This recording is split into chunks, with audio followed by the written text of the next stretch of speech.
दोस्तों आज हम आपको बताने वाले हैं एसआईपी कहाँ करें, भारत में या विदेशी मार्केट में। दोस्तों यदि आप एसआईपी के माध्यम से इन्वेस्ट करना चाहते हो, लेकिन दोस्तों आपके समझ में नहीं आता कि आखिर हमें एसआईपी भारत की मार्केट में करनी चाहिए या विदेश की मार्केट में एसआईपी करनी चाहिए, किस में हमें कितना फ़ायदा देखने को मिलता है, किस में हमें कितना रिस्क देखने को मिलता है। और दोस्तों मैं आपको ये भी बताने वाला हूँ कि आपके लिए इनमें से कौन सा बेस्ट ऑप्शन रहने वाला है। दोस्तों यदि आप इन सब के बारे में डिटेल्स में और आसान भाषा हिंदी में समझना चाहते हैं तो आज की इस वीडियो को पूरा देखो। आज की इस वीडियो को देखने के बाद आपके सारे डाउट क्लियर होने वाले हैं, क्योंकि दोस्तों आज की इस वीडियो में हम आपको इस टॉपिक के बारे में A to Z जानकारी देने वाले डिटेल्स में। तो आइए दोस्तों शुरू करते हैं आज की वीडियो। दोस्तों सबसे पहले बात करते हैं भारतीय मार्केट में एसआईपी। सबसे पहले समझते हैं कहाँ पर आपका पैसा निवेश होता है यदि आप भारतीय मार्केट में एसआईपी करते हैं तो दोस्तों आपको अलग अलग म्यूचुअल फंड की कैटेगरी में आपका पैसा निवेश होता है। म्यूचुअल फंड की कई सारी कैटेगरी देखने को मिलती हैं, जैसे इक्विटी म्यूचुअल फंड है, इंडेक्स फंड है, डेट म्यूचुअल फंड है और हाइब्रिड म्यूचुअल फंड है।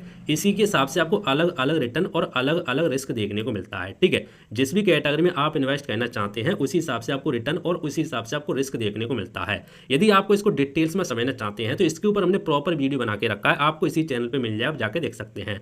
अब दोस्तों बात करते हैं फायदे के बारे में। आपको कौन कौन से फायदे देखने को मिलते हैं यदि आप भारतीय मार्केट में एसआईपी करते हो तो दोस्तों कई सारे फायदे देखने को मिलते हैं। जैसे सबसे पहला फायदा, ज्यादा ग्रोथ का मौका। क्यों देखने को मिलता है? क्योंकि इंडिया एक तेजी से बढ़ती हुई इकोनॉमी है। यदि मान लो अपने देश की यहाँ पे इकोनॉमी बढ़ती है तो स्टॉक मार्केट भी यहाँ पे बढ़ता है। जब स्टॉक मार्केट बढ़ता है तो आपको यहाँ पे जो पैसा होता है वो ग्रोथ यहाँ पे ग्रो भी आपका पैसा करता रहता है। तो आपको एक तो ये फायदा देखने को मिलता है। दूसरा फायदा, लंबे समय में आपको अच्छे रिटर्न देखने को मिल सकते हैं। 10 से 18% के बीच में आपको रिटर्न देखने को मिलते हैं। अब दोस्तों मैंने यहाँ पे 10 से 18% के बीच में क्यों लिखे? क्योंकि म्यूचुअल फंड की अलग अलग कैटेगरी में आपको अलग अलग रिटर्न देखने को मिलता है, इसीलिए। ठीक है, तीसरा दोस्तों फायदा आपको टैक्स बेनिफिट का देखने को मिलता है। यानी म्यूचुअल फंड की एक कैटेगरी है ELSS, इसमें आपको 80C सेक्शन 80C के तहत आपको टैक्स में छूट देखने को मिलती है। दोस्तों चौथा फायदा आपको देखने को मिलता है, समझना आसान होता है। क्योंकि हम भारत में रहते हैं, भारत की कंपनी को शुरू से देखते हैं तो हम आसानी से यहाँ पे समझ सकते हैं कंपनी को। तो ये कुछ इसके फायदे जो आपको देखने को मिलते हैं। अब दोस्तों कुछ नुकसान के बारे में बात कर लेते हैं कि यदि आप भारत में एसआईपी करते हो तो आपको कौन कौन से नुकसान देखने को मिल सकते हैं। दोस्तों पहला नुकसान है डाइवर्सिफिकेशन का। डाइवर्सिफिकेशन आपको कम देखने को मिलता है। यानी कहने का मतलब है कि आपका पैसा सिर्फ इंडिया तक यहाँ पे सीमित रहता है। यदि मान लो मार्केट यहाँ पे गिरता है तो आपका पूरा पोर्टफोलियो यहाँ पे रेड ही रेड देखने को मिल सकता है। क्योंकि आपका पैसा, यदि मान लो इंडिया मार्केट में आपने पैसा लगा रखा है और इंडियन मार्केट हमारी यहाँ पे तेजी से गिरती है तो आपका पैसा पे रेड ही रेड देखने को मिलता है। ठीक है, यदि मान लो आपने यहाँ पे जो विदेशी मार्केट है उसमें भी लगा के रखा है तो आप यहाँ पे बच सकते हैं। वो भी दोस्तों हम आपको बताएंगे, डोंट वरी। और दोस्तों हम लास्ट में आपको ये भी बताएंगे किस तरीके से आपको कहाँ पर पैसा लगाना चाहिए, किसमें आपको कितना फायदा देखने को मिलता है, सारी चीजें दिखाऊंगा, डोंट वरी। तो आप आपके यहाँ पे भारतीय मार्केट एसआईपी के बारे में तो यहाँ पे समझ में आ गया। अब दोस्तों बात करते हैं विदेशी मार्केट में एसआईपी करते हैं तो आपको कौन कौन से फायदे देखने को मिलते हैं वो समझ लेते हैं। सबसे पहले दोस्तों समझते हैं कहाँ पर आपका पैसा निवेश होता है यदि आप विदेशी मार्केट में एसआईपी करते हैं तो। दोस्तों आपका पैसा यहाँ पे निवेश होता है, जैसे मान लो अलग अलग देशों के बारे में बात करते हैं। पहला मान लो यदि आप यूएसए कंपनी जो है, हमारी यूएसए जो मार्केट है उसमें यदि आप पैसा लगाते हो, उसमें यदि एसआईपी करते हो तो आपका पैसा किन किन कंपनी में लगेगा, जैसे एप्पल कंपनी है, गूगल कंपनी, अमेजन कंपनी। इसी तरीके से जितनी हमारी मान लो यूएसए की कंपनी हो तो उसमें आपका पैसा आसानी से यहाँ पे लग जाता है, क्योंकि एप्पल, गूगल और अमेजन काफ़ी बड़ी बड़ी कंपनी होती है, इसीलिए। यदि मान लो आप चाइना की स्टॉक मार्केट में एसआईपी करते हो तो आपका पैसा अलीबाबा जो हमारी कंपनी, टीसेंट कंपनी, बड़ी बड़ी कंपनी, इसमें आपका पैसा यहाँ पे लग जाता है। तो ये तो आपके समझ में आया कहाँ कहाँ आपका निवेश होता है। अब दोस्तों फायदे के बारे में बात कर लेते हैं कि आपको कौन कौन सा फायदा देखने को मिलता है। दोस्तों पहला दोस्तों आपको फायदा देखने को मिलता है, ग्लोबल डाइवर्सिफिकेशन आपको देखने को मिल जाता है। जी हाँ दोस्तों, ग्लोबल डाइवर्सिफिकेशन का मतलब ये है कि आपका पैसा किसी एक देश में नहीं लगता, बल्कि आप मान लो इंडिया में आपने एसआईपी की, ठीक है, तो और मान लो आपने यूएसए में भी यहाँ पे एसआईपी कर दी और मान लो आपने चाइना में भी यहाँ पे एसआईपी कर दी। अब मान लो ऐसा तो है नहीं कि तीनों का यहाँ पे मार्केट एक साथ गिर जाए। कभी मान लो इंडिया का मार्केट यहाँ पे नीचे गिर रहा है तो मान लो यूएसए का मार्केट ऊपर उठ रहा है तो आपको यहाँ पे जो पोर्टफोलियो वो यहाँ पे रेड दिखाई नहीं देगा, आपका पोर्टफोलियो यहाँ पे मैनेज होता रहता है। इसीलिए आप चाहें तो तीनों में यहाँ पे एसआईपी करते हैं, तीनों देशों में। आगे हम समझेंगे, डोंट वरी। तो ये आपको यहाँ पे फायदा देखने को मिल जाए ग्लोबल डाइवर्सिफिकेशन का। ठीक है, नेक्स्ट दोस्तों फायदा आपको देखने को मिलता है डॉलर में इन्वेस्टमेंट। जी हाँ दोस्तों, ये काफ़ी अच्छा फायदा आपको देखने को मिलता है। करेंसी बेनिफिट आपको देखने को मिलता है। जैसे कि दोस्तों अभी आप देख रहे हैं हमारा जो इंडिया का जो डॉलर है, मान लो $1 अभी आप कितने का हो चुका है इंडिया करेंसी के हिसाब से? $1 भाई साहब 94 रुपये का है। यानी जो हमारी इंडियन करेंसी है, इंडियन करेंसी में आपको 94 रुपये देने पड़ते हैं $1 के लिए। यानी जो हमारा $1 है यूएसए का वो 94 का है अपने यहाँ पर। तो आप देख सकते हैं डॉलर का आपको बेनिफिट देखने को मिलता है। डॉलर काफ़ी तेजी से बढ़ रहा है। अभी आप गूगल करेंगे तो आपको पता चल जाएगा कितनी तेजी से यहाँ पे डॉलर बढ़ा है। तो आपको एक तो यहाँ पे करेंसी का बेनिफिट देखने को मिलता है। और तीसरा बेनिफिट दोस्तों आपको देखने को मिलता है बिग टेक, यानी बड़ी बड़ी जो हमारी टेक्निकल कंपनी है उसमें आपका पैसा यहाँ पे लग जाता है, जो ग्रोथ का फायदा काफी ज्यादा देता है। तो दोस्तों आपके समझ में यहाँ पे आ गया होगा। अब दोस्तों नुकसान के बारे में बात कर ले तो कौन कौन सा नुकसान है वो समझ लो। टैक्स थोड़ा कॉम्प्लेक्स है, यानी टैक्स थोड़ा यहाँ पे कॉम्प्लेक्स है, टैक्स थोड़ा ज्यादा देना पड़ सकता है।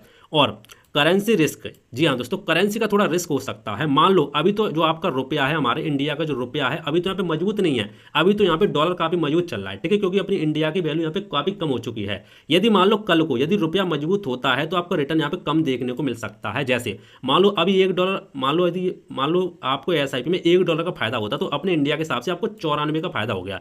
यदि मान लो कल को वो यहाँ पे भाई साहब आपका 80 रुपये रह जाता है यहाँ पे इंडिया करेंसी के हिसाब से, तो यदि आपको $1 का फायदा वहाँ पे होगा तो भाई साहब यहाँ पे आपको 80 रुपये ही मिलेंगे। तो आपका ये करेंसी का थोड़ा रिस्क रह सकता है। वैसे ऐसा होता नहीं है, आप कितनी तेजी से देख रहे हैं, डॉलर काफी तेजी से बढ़ रहा है, तो ये आपको देखने को मिलता है। और दोस्तों ऑप्शन थोड़े लिमिटेड होते हैं, जी हाँ दोस्तों, ऑप्शन थोड़े लिमिटेड होते हैं, ये भी आपको देखने को मिलता है। तो दोस्तों इस दोनों के बारे में आपके समझ में आ गया हो किसमें आपको कितना फायदा देखने को कितना क्या मिलता है। अब आप बोलोगे मैंने यहाँ पे रिटर्न क्यों नहीं दिखाई, क्योंकि रिटर्न दोस्तों अलग अलग हो सकते हैं, डॉलर के हिसाब से आपको रिटर्न देखने को मिलता है, इसीलिए आप खुद देख सकते हैं, मैं आपको नहीं दिखा सकता।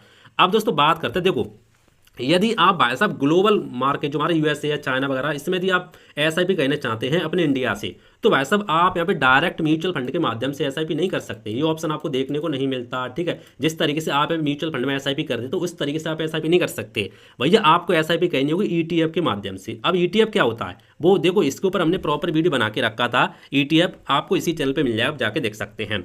अब बात करते हैं इंटरनेशनल जो हमारे ईटीएफ इंडिया से आप किस किस में एसआईपी कर सकते हैं वो समझ लेते हैं। जैसे यदि आप यूएस मार्केट में एसआईपी करना चाहते हैं तो आप ईटीएफ के माध्यम से आपको एसआईपी करनी पड़ेगी।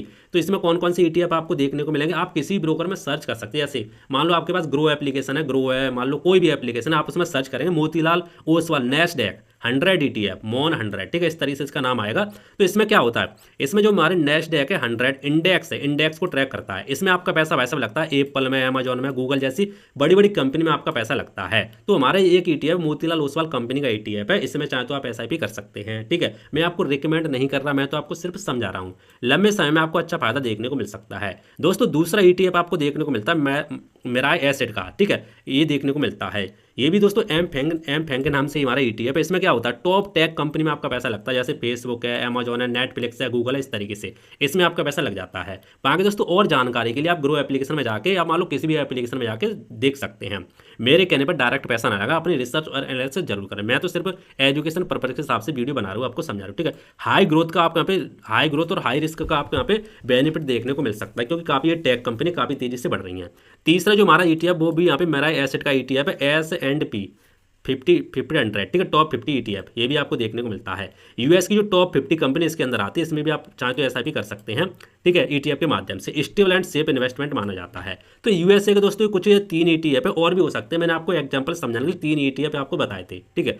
अब दोस्तों बात करते हैं चाइना के ETF। यदि आप चाइना में SIP करना चाहते तो आप मान लो चाइना के ETF है निप्पॉन इंडिया हैंग सेंग, इस तरीके से आपको देखने को मिलता है। हांगकॉन्ग चाइना कंपनी में आपको इन्वेस्ट हो जाता है, जैसे अलीबाबा है, टीसेंट कंपनी जैसे आपको इन्वेस्ट हो जाता है। दूसरा ETF मेराई एसेट का ETF आपको देखने को मिलता है हैंग सेंग, टेक कंपनी के लिए। आप टेक कंपनी में आप इन्वेस्ट करना चाहते हो तो ये आपके लिए बेस्ट है, ठीक है। इस तरीके से आपको ETF देखने को मिलते हैं। अब ETF क्या होता है, कैसे SIP होती है, आप पूरी वीडियो देख सकते हैं पिछली वीडियो जाके, ठीक है। इससे पहले हमने एक वीडियो बनाई थी ETF के बारे में, म्यूचुअल फंड वर्सेस ETF, तो उसके बारे में हमने डिटेल्स में आपको समझा के रखा है, तो आप उस वीडियो को देख लेंगे तो आपका डाउट यहाँ पे क्लियर हो जाएगा। तो इस तरीके से आप ETF के माध्यम से जो हमारी बाहर की कंपनी है, बाहर का जो स्टॉक मार्केट है उसमें आप इन्वेस्ट कर सकते हैं इंडिया में रह करके, ठीक है। अब दोस्तों बात करते हैं सही स्ट्रेटजी क्या होने वाली उसके बारे में समझ लेते हैं। देखो सिर्फ एक जगह आपको इन्वेस्ट नहीं करना चाहिए, बल्कि बेस्ट कॉम्बिनेशन है, आप यहाँ पे दोनों का कॉम्बिनेशन बना सकते हैं। जैसे 70 से 80% आप अपनी इंडिया के मार्केट में SIP कर सकते हैं, और 20 से 30% आप फॉरेन की जो मार्केट है, यूएसए जो मैंने अभी आपको बताई थी, चाइना है और आपकी यूएसए, इसमें आप कर सकते हैं। इससे क्या होगा वो समझो, आपको ग्रोथ मिलेगी इंडिया से, डाइवर्सिफिकेशन आपको मिलेगा ग्लोबल से। हो सकता है तो वैसा यूएसए मार्केट से भी आपको यहाँ पे काफी ज्यादा ग्रोथ मिल सकती है। अब दोस्तों फाइनल जो हमारा कॉम्बिनेशन है वो समझो, कंक्लूजन, बिगिनर हैं तो आप इंडिया से SIP शुरू कर सकते हैं, एक्सपीरियंस है तो आप ग्लोबल SIP से भी यहाँ पे जुड़ सकते हैं। स्मार्ट इन्वेस्टर क्या करता है, दोनों को यहाँ पे कॉम्बिनेशन रखता है। तो दोस्तों उम्मीद करता हूँ आज का वीडियो आपको पसंद आया होगा और आपके समझ में आ गया होगा कि भैया हमें SIP कहाँ पर करनी चाहिए, ठीक है। इंडिया मार्केट में करनी चाहिए, विदेशी मार्केट में करनी चाहिए, किसमें आपको कितना फायदा देखने को मिलता है, क्या मिलता है, सब कुछ हमने आपको डिटेल्स में समझा दिया है। मुझे कमेंट करके बताना आप कहाँ पर SIP करने जा रहे हैं, आप SIP कर रहे हैं कि नहीं कर रहे, मुझे कमेंट करके जरूर बताना। बाकी दोस्तों मिलते हैं इंटरेस्टिंग वीडियो में, तो जय हिंद, वंदे मातरम, बाय बाय।